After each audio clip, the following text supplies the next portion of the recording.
Welcome to Rajendra Tandon videos. We continue with Bhramar Geet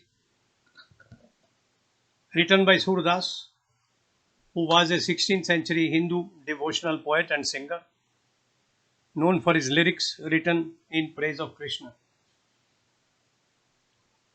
He was a part of the Bhakti movement spreading across the Indian subcontinent. This movement represented spiritual empowerment of the masses.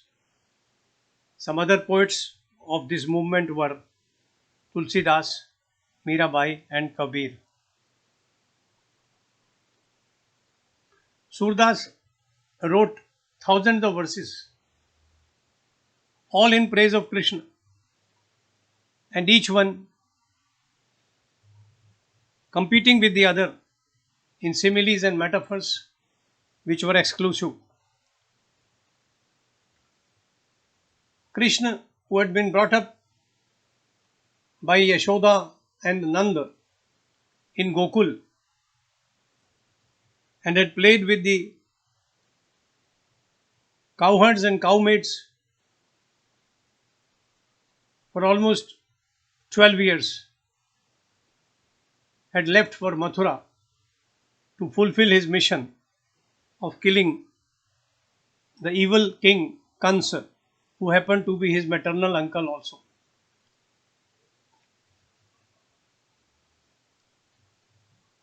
The gopis could not bear this absence of Krishna and lamented it openly. They had all fallen in love with him, although he was just a young boy. Krishna knew about their grief, and to assuage it, he sent his friend and class fellow Uddhava with a message that they should understand the situation and not continue feeling hurt all the time. The genesis of Bhramar Geet poems can be traced to Srimad Bhagavad Puran.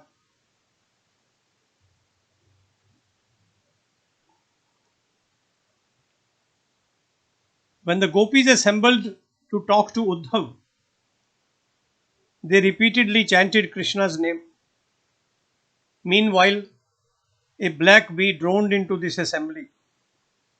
The gopis taunted Uddhav through the medium of the bee. These verses are therefore known as Bhramar Geet.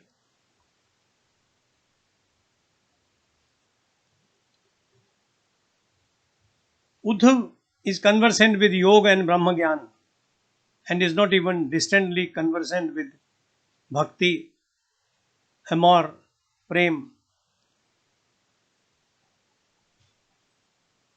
When the gopis, emotionally disturbed, inquire him about Krishna, Uddhav talks of the formless Brahma and Yoga.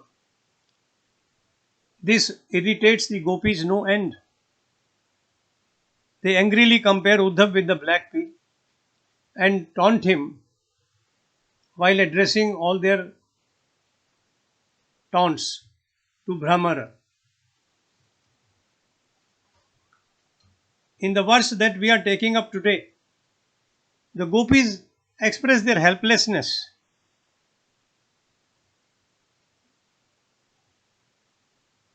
अपनी सी कठिन करत मन निस दिन कई कई कथा मधुप समझावती तदपि न रहत नंद नंदन बिन. We try to forget him. We try to make ourselves emotion proof, but we can't.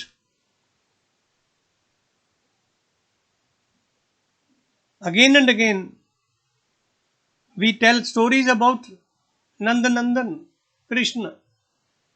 Kai kai katha madhup samjhavati tadapi na rahat Nand Nandan bin. There are so many stories to tell. What do we do? भरजत शवन संदेश नयन जल मुखबतियां कछु और चलावत बहुत भांति चित धरत निठुरता सब तज और यही जिय आवत.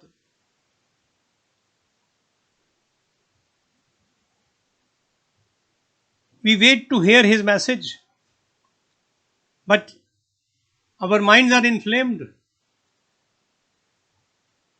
Our eyes are full of tears. We just can't reconcile with the situation.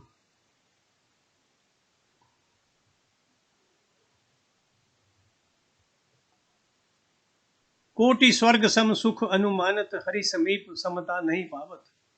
Even if we were given 100 paradise, it would not be equal to our happiness that we derived in the company of Krishna. कोटि स्वर्ग सम सुख अनुमानत हरि समीप समता नहीं पावत. थकित सिंधु नौका खे खग जो फिरी फिरी फेरी वही गुण गावत. A bird which has taken shelter on a boat comes to it again and again. It may be wind, it may be storm, it may be lightning, it may be rain, but he will come back. And same is our situation. Our craving for him, je basana na bidrat, it is not extinguishable. It heats up every moment.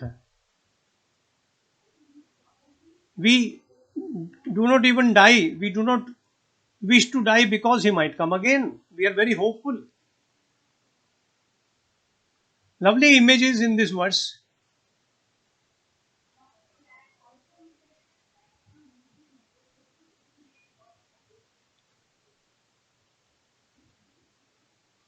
ये मन करोड़ों स्वर्ग के सुख की कल्पना तो करता है, लेकिन श्री कृष्ण के सामीप्य जनित सुख की तुलना उसकी दृष्टि में वह करोड़ों स्वर्ग का सुख भी नहीं कर सकता.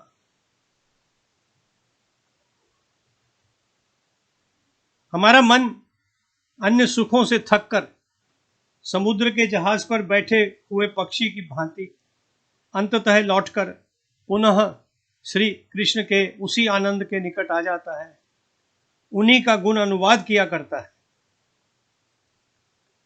हमारे मन में श्री कृष्ण मिलन की एक वासना बची है. जे वासना न बितरत अंतर तेई तेई अधिक अनुवर्दाहत. इट बर्न्स अस, हमें अगेन एंड अगेन निरंतर जलाया करती है. एक बार शायद वो आ जाए, इसी आशा में, इसी प्रतीक्षा में हम जी रही हैं.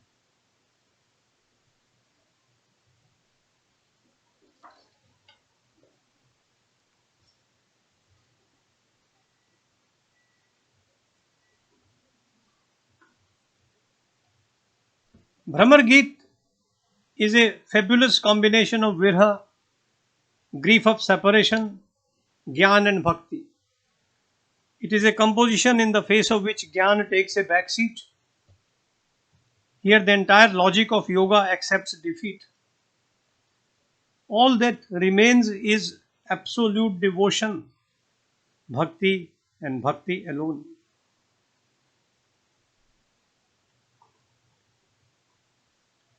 Surdas as a poet primarily delves in Vatsalya, Shringar and Shant Rasa. With his burning intelligence and imagination, he has painted the childhood of Krishna in luminous colors. They say he was blind. Somehow I can't believe it. There is so much color in every verse that he wrote. His descriptions are beautiful, alive, and psychologically enriching. Surdas's Krishna is an embodiment of love and sweetness. Surdas combines bhakti and shringar to describe union and separation with an intensity seldom achieved.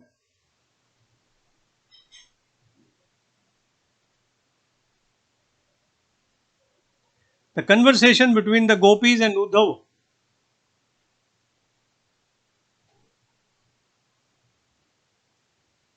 is full of witty repartee, of penetrating satire.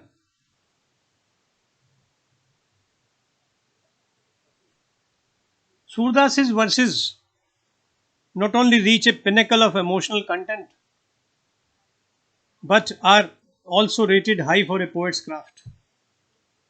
His language is simple, expression spontaneous, and words full of learning. He is rich in imaginative similes and metaphors.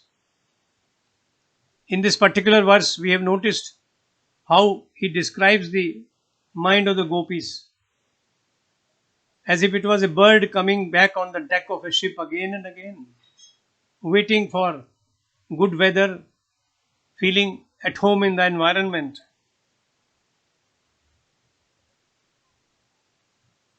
Hazari Prasad Dwivedi, a well known critic in Hindi literature, writes, Surdas जब अपने प्रिय विषय का वर्णन शुरू करते हैं तो मानो अलंकार शास्त्र हाथ जोड़कर उनके पीछे दौड़ता है, उपमाओं की बाढ़ आ जाती है, रूपकों की वर्षा होने लगती है. That was Surdas.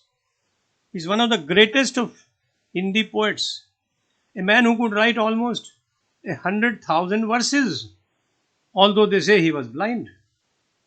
Incredible. I stop here. I thank you for visiting this site and listening to me. I shall be back with you tomorrow with another video.